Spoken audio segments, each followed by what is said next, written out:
বাংলাদেশে ভারতের যে স্থাপনা সেটা 5ই আগস্টে পুড়িয়ে দেওয়া হয়েছে। এ দায়িত্ব কেউ নিচ্ছে না। এজন্য এই জিনিসটা সামনে আসেনি। কারণ তখনও ডক্টর ইউনূসের সরকার শপথ গ্রহণ করেনি। একটা সরকারবিহীন অবস্থায় ছিল। তবে সুযোগ সন্ধানীরা সেটা করেছে। বঙ্গবন্ধু মিউজিয়ামকে তারা আগুন দিয়েছে। আরো অনেক কিছু ন্যাক্কারজনক ঘটনা করেছে। এগুলো স্বতঃস্ফূর্ত জনগণের কাণ্ড নয়। এগুলো তারা পরিকল্পনা করেই তারা করেছে।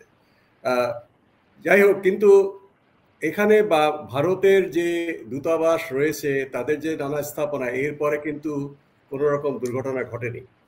ভারতের কোনো নাগরিক বা ভারতের কোনো স্থাপনা, তাদের যে দূতাবাস, সেগুলো কিন্তু এখানে নিরাপদ ছিল এবং তারা কিন্তু জনসমক্ষে তারা চলাফেরা করেছেন। আমাদের এখানে নিশ্চয়ই যে ঘটনাগুলো ঘটেছে, আপনি এগুলো বললেন, সেটা অবশ্যই ন্যাক্কারজনক ঘটনা।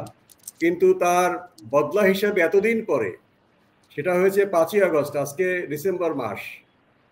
এই আজকে যদি ধরি, আজকে 3 তারিখ 4 তারিখ, এতদিন পরে বা ডিসেম্বরের 1-2 তারিখে আমাদের কলকাতা ডেপুটি হাই কমিশন, তার পরপরই আগরতলা হাই কমিশন, এটা তো একেবারেই আমি বলবো যে উদ্দেশ্যমূলক ঘটনা।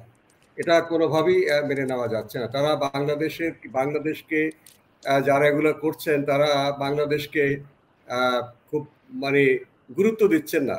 তারা খুব শক্তিহীন মনে করছেন। তাই বলে আমি বলবো না যে আমরা শক্তির প্রকার ঘটাতে হবে। আমরা অবশ্যই, আপনি যেটা বলছেন যে উস্কানি দিচ্ছে কেউ সীমান্তের এপারে এবং ওপারে, যাদের রাজনৈতিক ফায়দা হবে। সীমান্তের ওপারে রাজনৈতিক দল বিশেষ যদি এখানে সাম্প্রদায়িক উত্তেজনা থাকে, তারা ওখানে তাদের ভোট ব্যাংক গোছাবে। ঠিক বাংলাদেশেও যদি সাম্প্রদায়িক উত্তেজনা থাকে, ভারতে সাম্প্রদায়িক উত্তেজনা থাকে, এখানে কোনো রাজনৈতিক দল তার ভোট ব্যাংক গোছাবে। এই ধরনের যে ন্যাক্কারজনক ভোট ব্যাংক গোছানোর নামে মানুষের জীবন নিয়ে ছিনিমিনি খেলা, এটার বিরুদ্ধে বেরিয়ে আসতে হবে। যে যাই ঘটুক না কেন, আমি মনে করি যে আমাদের বিবৃতিতে বলেছি, ভারত এবং বাংলাদেশের যারা গণতান্ত্রিক প্রগতিশীল শক্তি, অসাম্প্রদায়িক শক্তি, তারা একত্রে এই চক্রান্তের বিরুদ্ধে রুখে দাঁড়ানো দরকার।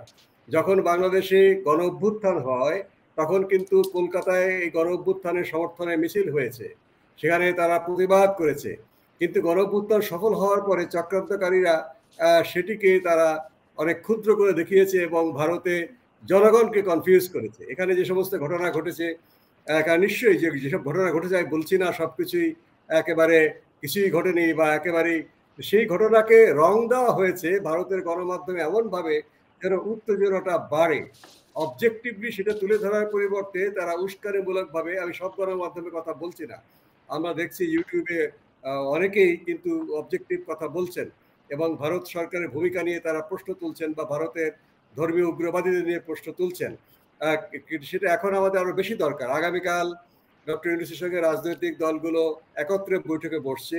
সেখানে আমাদের দল প্রস্তাব দেবে যে আমরা অবশ্যই ভারতের যে উগ্রবাদী গোষ্ঠী, যারা করুক টাকা, তীব্র প্রতিবাদ নিন্দা আমরা ঐক্যবদ্ধভাবে করব।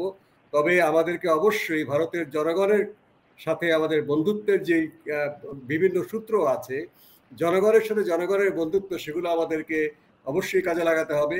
এবং সরকার আমাদের ভারতের সাথে মর্যাদা নিয়ে শান্তি প্রতিষ্ঠার জন্য যে পদক্ষেপগুলো নেবে, আমরা অবশ্যই সমর্থন করব। আমাদের সম্মান এবং মর্যাদাকে ক্ষুণ্ণ করার কোনো প্রচেষ্টাকে আমরা অবশ্যই মেনে নেব না।